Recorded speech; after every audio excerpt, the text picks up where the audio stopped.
ஓ thank you Jesus. இயேசுவே, சேனைகளின் கர்த்தரே, மகா பரிசுத்த, வானமும் பூமியும் உமது மகிமையிலே நிரம்பி இருக்கிறது. ஓ நன்றி. 1000 நாவுகள் போதாதப்பா உங்களை பாடி துதிக்க.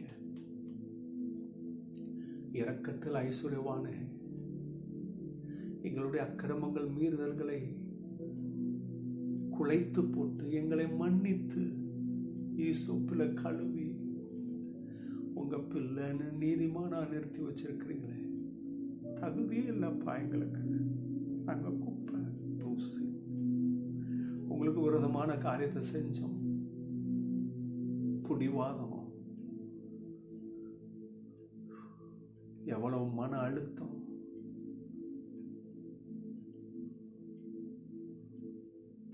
இச்சை மேல அவ்வளோ ஒரு பெரிய மோகம்,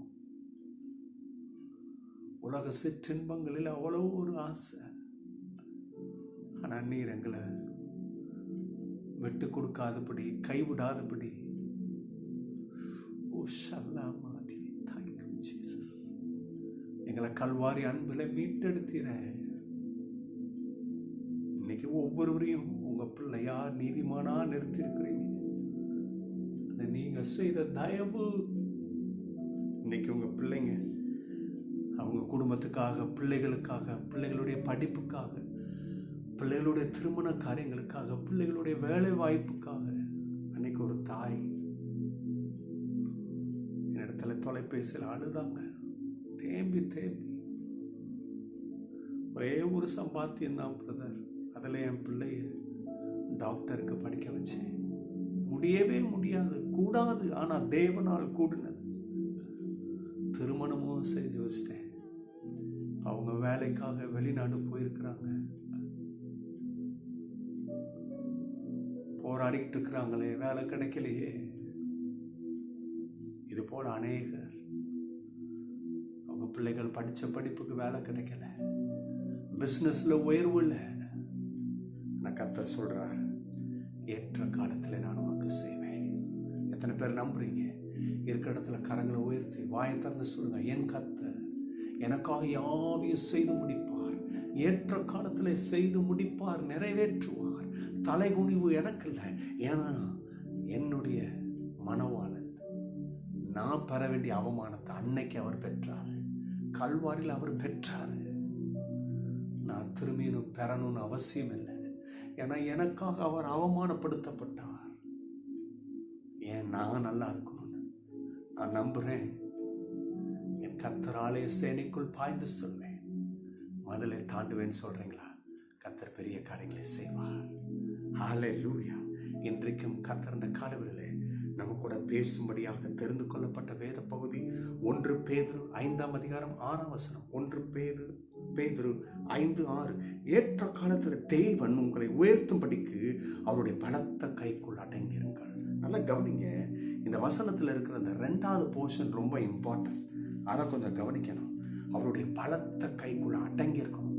சில நேரம் இந்த வார்த்தை ரொம்ப அவசியமா இருக்கு. நம்ம பாருங்க, சில விஷயத்துக்கு எதிர்பார்க்கிறோம், இது எப்போ நடக்கும், இதுல எனக்கு வெற்றி உண்டா, வாழ்வு உண்டா. ஆனா கர்த்தர்கிட்ட அடங்கி இருக்க மாட்டோம். நமக்கு தெரிஞ்சதே பேசிட்டு இருக்கிறோம். சிலருடைய வாழ்க்கையை பார்த்தே என்னுடைய வாழ்க்கையை தீர்ணிச்சுக்கிட்டு இருக்கிறோம். இல்லை மக்களே, அது கிடையாது, அது கிடையாது.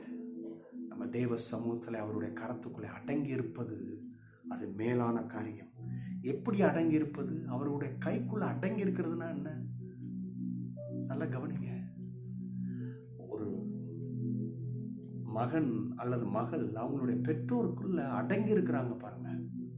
படிக்க வைக்கிறாங்க, அப்புறம் பாருங்க நல்லா உயர்ந்து வராங்க, அப்புறம் ஒரு வேலை, அந்த வேலையிலையும் அங்கே பெற்றோருடைய கண்ட்ரோலுக்குள்ளே தான் இருக்கிறாங்க. போயிட்டு வந்த அப்புறம் ஏற்ற வேலை வந்துன்னு அந்த மகனுக்கோ அந்த மகளுக்கோ ஒரு நல்ல மனவாளனை மனவாட்டியை பார்த்து திருமணம் செய்கிறாங்க. பண்ணிட்டு இப்போ உன்னுடைய குடும்பம் நீ நடத்து. அப்போ பாருங்க, அது வர அடங்கி இருக்கிறாங்க. இது போல தான் கர்த்தருக்குள்ள அடங்கிருங்க. எப்படி அடங்கி இருக்கிறது? நம்பர் 1, சுய சித்தம் செய்யக்கூடாது. சுய எண்ணம் உங்கள் இருதயத்தில் நம்ம இருதயத்தில் தோன்றதுன்னா செஞ்சுக்கிட்டு இருக்கக்கூடாது. ஏன் கர்த்தருக்குள்ளே அடங்கி இருக்கணும். கர்த்தருக்கு எது பிடிக்குது தெரியல பிரதர், வேதத்தை வாசி. நீ வேதத்தை வாசித்தனா கர்த்தருக்கு எது பிடிக்குன்னு தெரியும். நீ எப்படி பேசணும், எப்படி இருக்கணும், எப்படி நடக்கணும், எப்படி உடுத்தணும். ஐயா எல்லாம் வேத வார்த்தை. எல்லாத்தையும் அனுபவிக்கலாங்க. ஆனால் எல்லாம் அனுபவிக்கிறது எனக்கு தகுதியான்னு பார்க்கணும். ஏன்னா நான் இப்போ யாருன்னா குப்பை மேடு கிடையாது. நான் இப்போ குப்பை மேட்டிலேருந்து எடுத்து ராஜாவின் பிள்ளையா உருவாக்கப்பட்டிருக்கிறேன். இப்போ நான் நீதிமான், நான் பரிசுத்தவான். ஹலோ, நீங்கள் பரிசுத்தவான். அப்போ எது தகுதியோ அதை தான் எடுக்கணும். தகுதி இல்லாத இதை எடுத்துக்கிட்டு இருக்கக்கூடாது. இதில் என்ன தப்பு, இது ஒன்றும் இல்லை. இல்லை, அது உன் தகுதியை குறைக்குதுன்னா எடுக்காத. நீ இப்போ ராஜா விட்டு பிள்ளை, நீ நீதிமான், பரிசுத்தவான். எத்தனை பேருக்கு சொல்கிறேன்? ரெண்டாவது, செகண்ட் ஒப்பீனியன் வச்சுக்கிட்டு இருக்காதீங்க.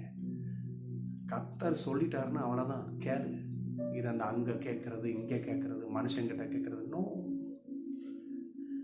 நீ கர்த்தர்கிட்ட அடங்கிட்டானா செகண்ட் ஒப்பீனியனுக்கு போக மாட்டேன். இல்லை, கர்த்தர் சொன்னதே கரெக்ட். அவருக்கு மேலே யார் இருக்கா?